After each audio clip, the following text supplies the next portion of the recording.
From the last video when we were looking at an RL circuit for AC analysis, we ended up with a current that was time varying, that was equal to this I naught cosine omega t plus phi, where we can represent I naught as this following term and then phi as this following term. Now with our AC source, we were able to find that the instantaneous power is equal to this constant term plus this time varying term, and from this we want to look at the average power. Now for a function that is periodic, what we can say is that f of t is equal to some f of t plus tau, where this tau is one time period where the periodic function repeats itself.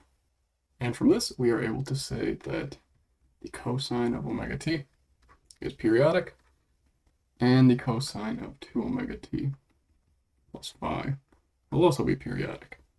Now we want to define an average power simply as the limit as tau goes to infinity, 1 over tau times the integral of our instantaneous power dt, and our limit will go from minus tau over 2 to positive tau over 2, such that we are covering one time period.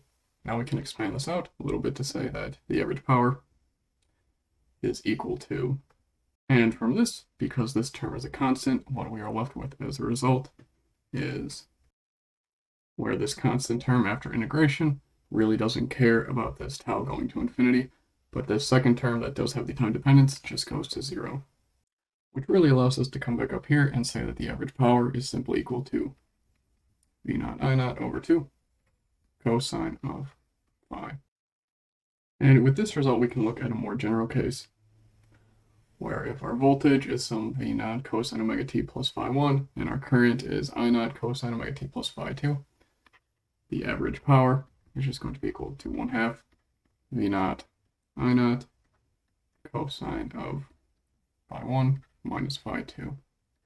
And this is extremely important, because if we express V as a phasor, simply as V naught e to the j phi 1, and that current phasor as I naught e to the j phi 2, we want to try to pull a relation between the phasor and the time domain for the average power.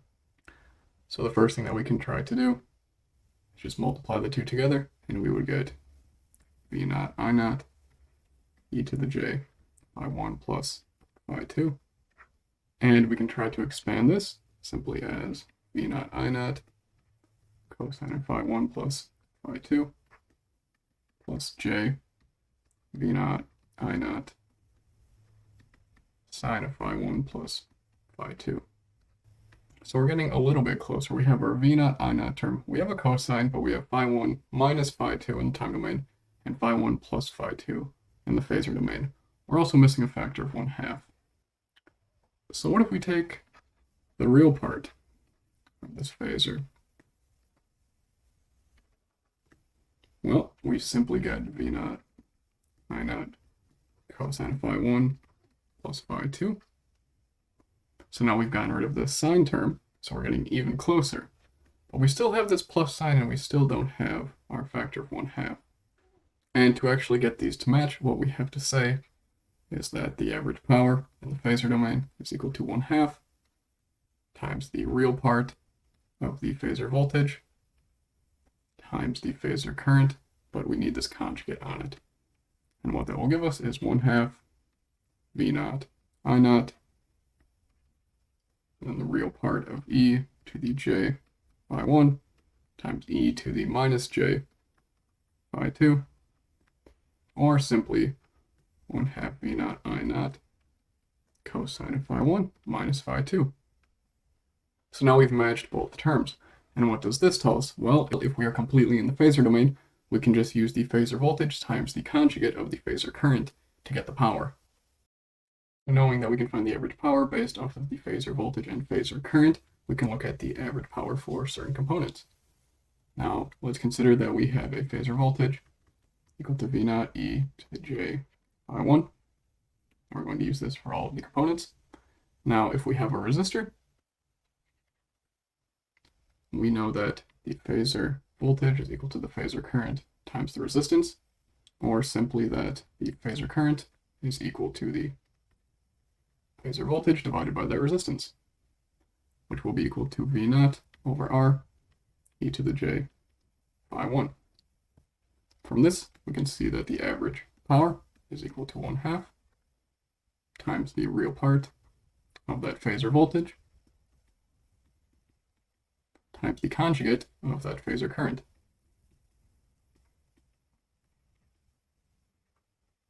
Which is simply equal to 1/2 V naught squared over R cosine of phi 1 minus phi 1. We know that this will be 0, so this cosine term will go to 1. So the average power is just 1/2 V naught squared over R. Now for a capacitor, recall that the phasor current is equal to j omega times the capacitance times that phasor voltage, which we can also express as omega c e to the j pi over 2 times v naught e to the j pi 1. And we're just going to simplify this by combining omega c and then v naught and saying that is equal to I naught e to the j pi 1 plus pi over 2. So this will be our phasor current. Now we can take the average power simply as 1/2 real part of v naught e to the j pi 1 times I naught e to the minus j pi 1 plus pi over 2. And for all these cases, we are assuming that v naught and I naught are not complex numbers. Now from this, what we get is 1/2 v naught I naught cosine phi 1 minus phi 1 minus pi over 2. Well, phi 1 minus phi 1, that's just equal to 0, and we know that cosine of minus pi over 2 is equal to 0. So this cosine term goes to 0. So the average power for the capacitor equal to 0. Now for the inductor, recall that that phasor voltage was equal to j omega times the inductance times that phasor current, which we can also express as omega L e to the j pi over 2 times the phasor current. From this, we can say that the phasor current is equal to V naught over omega L e to the minus j pi over 2 times e to the j pi 1. And now again, we can say that the average power is equal to 1/2 times the real part of V naught e to the j pi 1 times I naught, which we are going to call V naught over omega L, times this conjugate, which would just be e to the minus j pi 1 minus pi over 2. And what we get from that is 1/2 V naught I naught cosine of phi 1 minus phi 1 plus pi over 2. And again, this cosine of pi over 2 term just goes to 0. So the average power of the inductor is equal to 0. So in a steady state condition, we have an average power of 0 for both the capacitor and inductor as we expect. And then for the resistor, we have this 1/2 V naught squared over R term.